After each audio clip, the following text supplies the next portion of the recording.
Welcome guys, आप सभी का स्वागत है एक नई वीडियो में।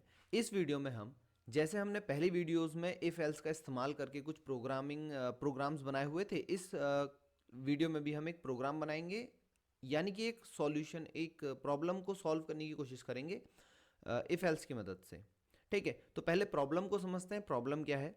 तो यहाँ पर हम चलते हैं अपनी स्क्रीन पर। तो जैसे आपको दिख रहा होगा कि यहाँ पर मैंने दो नंबर्स एक वेरिएबल के अंदर, दो वेरिएबल के अंदर सेव करे हुए हैं। एक में लिखा हुआ है 89, दूसरे में मैंने 0 रखा हुआ है। ठीक है, अब होता क्या है कि बाई चांस जब हम इसको डिवाइड करेंगे, ठीक है, हम सभी को पता है कि जीरो से किसी चीज़ को डिवाइड नहीं किया जा सकता। तो जब भी हम जीरो से किसी चीज़ को डिवाइड करेंगे तो वहाँ पर क्या आ जाएगा, एरर आ जाएगा।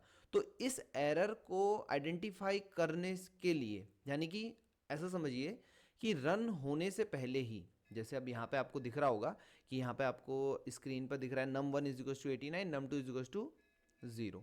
ठीक है, और मैंने आपसे कहा है कि num1 डिवाइड बाय num2, इसका मतलब है कि हम 89 को 0 से डिवाइड कर रहे हैं और मैं इसको प्रिंट करना चाहता हूँ। तो इसको रन करूँगा तो आपको यहाँ पे दिखेगा ज़ीरो डिवीज़न एरर।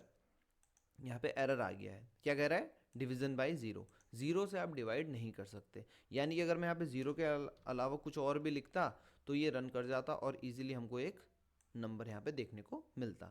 बट ये ज़ीरो को आइडेंटिफाई हमको पहले ही करना पड़ेगा कि जो हमारा नंबर है वो ज़ीरो है। तो ये हम करेंगे इफ एल्स की मदद से। अब ये कैसे करेंगे, चलिए देखते हैं।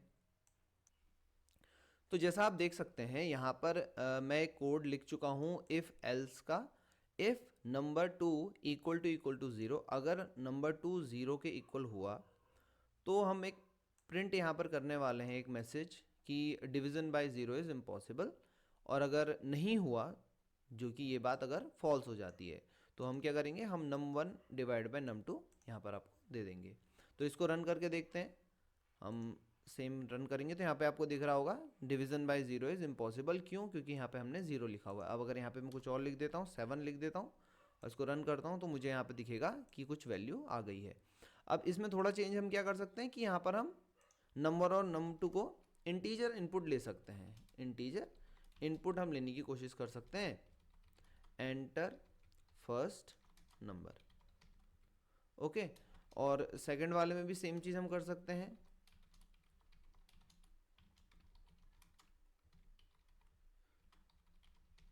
इसका मतलब है कि हम यूज़र से पूछ रहे हैं कि वो क्या इनपुट देना चाहता है। अब जाहिर सी बात है कि यूज़र ज़ीरो भी दे सकता है, तो इस वजह से हमको यहाँ पे चेक लगाना पड़ रहा है। हम देखेंगे इनपुट पूछ रहा है, हमने कहा 45, सेकंड में हम ज़ीरो दे देते हैं चेक करने के लिए। तो हमसे कह रहा है division by zero is impossible. Okay, again run करते हैं इसको। अगेन रन करने पे नंबर वन पूछ रहा है 56, दूसरा पूछ रहा है 9 ले लेते हैं और यहाँ पे एंटर करेंगे तो 6.22 आंसर यहाँ पर हमको देखने को मिल गया है। ओके, तो ये था हमारा एक छोटा सा कोड जिसमें हम ज़ीरो का डिवीज़न हो पा रहा है या नहीं हो पा रहा है इसको चेक कर रहे थे। ये भी इफ़ एल्स की मदद से हम यूज़ कर रहे हैं। ऐसे ही छोटे छोटे प्रोग्राम को हम और बनाएंगे। नेक्स्ट वीडियो में आपसे मिलते हैं। Thank you.